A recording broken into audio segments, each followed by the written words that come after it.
ശ്രീകണ്ഠാപുരം നഗരസഭ ശ്രീലയം 2025 മൂന്നാം ദിന സാംസ്കാരിക സമ്മേളനം പ്രശസ്ത കഥാകാരൻ ശിഹാബുദ്ദീൻ പൊയ്ത്തുംകടവ് ഉദ്ഘാടനം ചെയ്തു. കലയും സാഹിത്യവും സംസ്കാരവും ചേർന്ന ഒരു സർഗാത്മകതയിലേക്കാണ് ഇത്തരം സാംസ്കാരികോത്സവം നമ്മെ കൊണ്ടെത്തിക്കുന്നത് എന്ന് ഉദ്ഘാടന പ്രസംഗത്തിൽ അദ്ദേഹം ആശംസിച്ചു.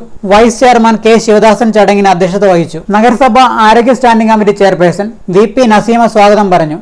NSG commando Shaurya Chakra PV Manesh മുഖ്യാതിഥിയായിരുന്നു. നഗരസഭ ശുചിത്വ mission ambassador Sadanandan Chepparamb, PT Kuriakose master, Pakkar Haji, TR Narayanan, Rajesh VV, നഗരസഭാ കൗൺസിലർമാരായ രവീന്ദ്രൻ VC, KJ ജോണി, ബാബുമാണി പെരിക്കിലാമലയിൽ, DCS vice chairperson Rajitha TP, മാധ്യമപ്രവർത്തകരായ ശരത് K, P മനൂപ്, നിഖിൽ മണ്ണേരി തുടങ്ങിയവർ ആശംസകൾ അറിയിച്ചു സംസാരിച്ചു. കേരള വ്യാപാരി വ്യവസായി ഏകോപന സമിതി ശ്രീകണ്ഠാപുരം യൂണിറ്റ് സംഘടിപ്പിക്കുന്ന ജനുവരി 10 മുതൽ ഏപ്രിൽ 30 വരെ നീണ്ടു നിൽക്കുന്ന വ്യാപാരോത്സവത്തിന്റെ കൂപ്പൺ വിതരണം യൂണിറ്റ് പ്രസിഡന്റ് PP ബഷീർ, ജില്ലാ സെക്രട്ടറിയും വസ്ത്രമഹൽ ഉടമയുമായ CC മാമുഹാജിക്ക് ശ്രീലയം 2025 മൂന്നാം ദിന വേദിയിൽ വെച്ച് കൈമാറി. ശ്രീകണ്ഠാപുരം വ്യാപാരി വ്യവസായി ഏകോപന സമിതി യൂണിറ്റ് ഭാരവാഹികളായ ബെന്നി മാത്യു, CK അലക്സ്, മുരളീധരൻ, നാസർ, ഇബ്രാഹിം തുടങ്ങി യൂണിറ്റിലെ മറ്റംഗങ്ങളും സന്നിഹിതരായിരുന്നു. കുടുംബശ്രീ പ്രവർത്തകരുടെ വിവിധ കലാപരിപാടികളും